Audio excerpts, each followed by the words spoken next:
अष्टमी का पर्व कार्तिक मास की अष्टमी तिथि को मनाया जाता है। यह व्रत माता अहोई को समर्पित है, जो माँ पार्वती जी का ही स्वरूप है। अहोई अष्टमी का व्रत महिलाएं अपनी संतान की प्राप्ति और उनकी लंबी उम्र और अच्छे स्वास्थ्य के लिए करती हैं। महिलाएं इस दिन अहोई माता की पूजा करती हैं। साथ ही इस दिन भगवान शिव और माता पार्वती की पूजा भी की जाती है। अहोई अष्टमी का व्रत काफी कठिन व्रत माना जाता है। इस दिन महिलाएं बिना जल ग्रहण किए व्रत रखती हैं और फिर तारों को देखने के बाद ही व्रत का पारण करती हैं। तो आइए आज की इस वीडियो में जानिएगा अहोई अष्टमी का व्रत किस दिन किया जाएगा, अहोई अष्टमी की तिथि कब से कब तक रहेगी, इस दिन आपको पूजा किस प्रकार करनी है, चंद्रोदय का समय क्या रहेगा, तारों को देखने का शुभ समय क्या रहेगा और साथ ही सुनिएगा अहोई माता की व्रत कथा। इस साल अहोई अष्टमी का पर्व 5 नवंबर दिन रविवार को पड़ रहा है। पंचांग के अनुसार अहोई अष्टमी पूजा का शुभ मुहूर्त 5 नवंबर को सुबह 12:59 से अगले दिन 6 नवंबर को 3:18 तक रहेगा। उदया तिथि के अनुसार अहोई अष्टमी का व्रत 5 नवंबर को रखा जाएगा। अहोई अष्टमी पूजा का मुहूर्त 5 नवंबर दिन रविवार शाम 5:27 से 6:45 तक रहेगा। तारों को देखने के लिए शुभ समय रहेगा 5 नवंबर को शाम को 5:51। अहोई अष्टमी की पूजन सामग्री जान लीजिए। जल से भरा हुआ कलश, पुष्प, धूप, दीप, रोली, दूध, भात, मोती की माला या फिर चांदी के मोती, गेहूं, घर में बनी हुई 8 पूड़ी और 8 मालपुए और दक्षिणा। सबसे पहले प्रातः काल नित्य कर्मों से निवृत्त होकर स्नान करें। अब पूजा स्थल को साफ करके धूप दीप जलाएं।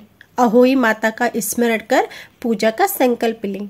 दिन भर निर्जला व्रत का पालन करें। सूर्यास्त के बाद तारे निकलने पर पूजा आरंभ करें।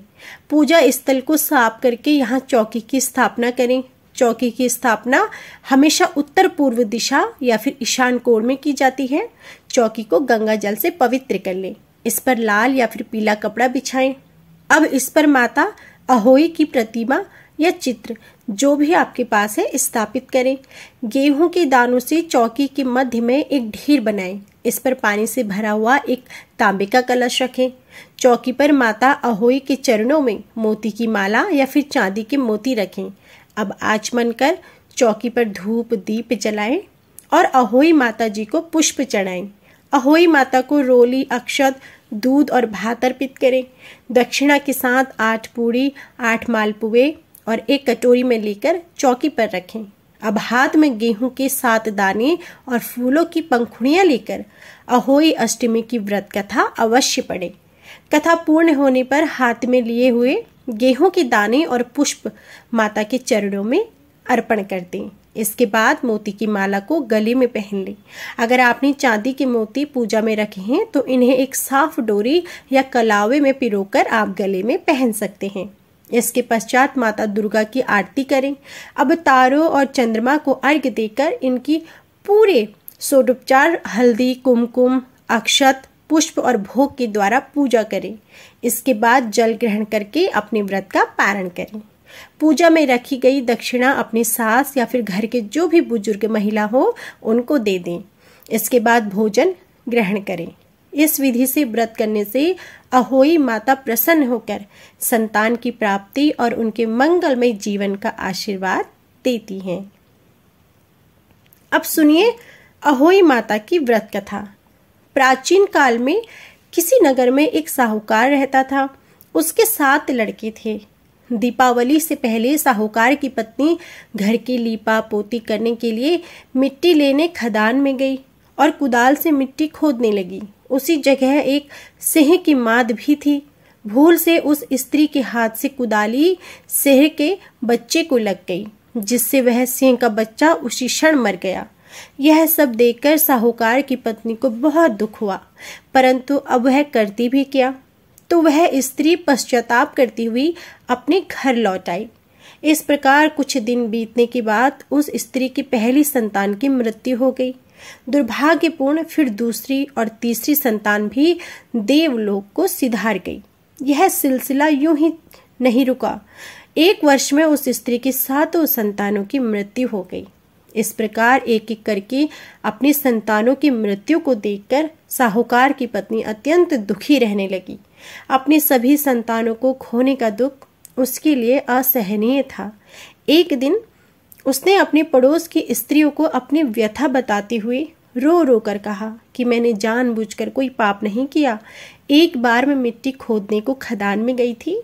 मिट्टी खोदने में सहसा मेरी कुदाली से एक सिंह का बच्चा मर गया था। तभी से 1 वर्ष के भीतर मेरी 7 संतान की मृत्यु हो गई। यह सुनकर उन स्त्रियों ने धैर्य देते हुए कहा कि तुमने जो यह बात हमको बताकर सुनाकर पश्चाताप किया है, इससे तेरा आधा पाप तो नष्ट हो गया। अब तू माँ पार्वती की शरण में जा और अष्टमी के दिन सिंह और सिंह के बच्चों का चित्र बनाकर उनकी पूजा करो और क्षमा याचना करो। ईश्वर की कृपा से तुम्हारा समस्त पाप धुल जाएगा और तुम्हें पहले की तरह ही पुत्रों की प्राप्ति हो जाएगी। उन सब की बात मानकर उस स्त्री ने कार्तिक मास के कृष्ण पक्ष की अष्टमी को व्रत किया तथा हर साल व्रत व पूजन करती रही। फिर उसे ईश्वर की कृपा से 7 पुत्र प्राप्त हुए।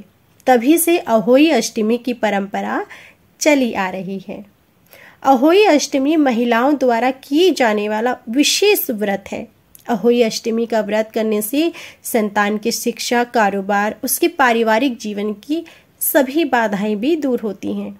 मान्यता है कि जिन महिलाओं की संतान दीर्घ आयु नहीं होती हैं, उन महिलाओं को इस व्रत को अवश्य करना चाहिए। इस व्रत को करने से उन्हें संतान की प्राप्ति और संतान की दीर्घ आयु होने का आशीर्वाद मिलता है। तो यह थी संपूर्ण अहोई अष्टमी व्रत से संबंधित जानकारी। उम्मीद है कि आपको हमारी यह वीडियो जरूर पसंद आई होगी। वीडियो पसंद आई हो तो प्लीज़ वीडियो को लाइक जरूर कीजिएगा।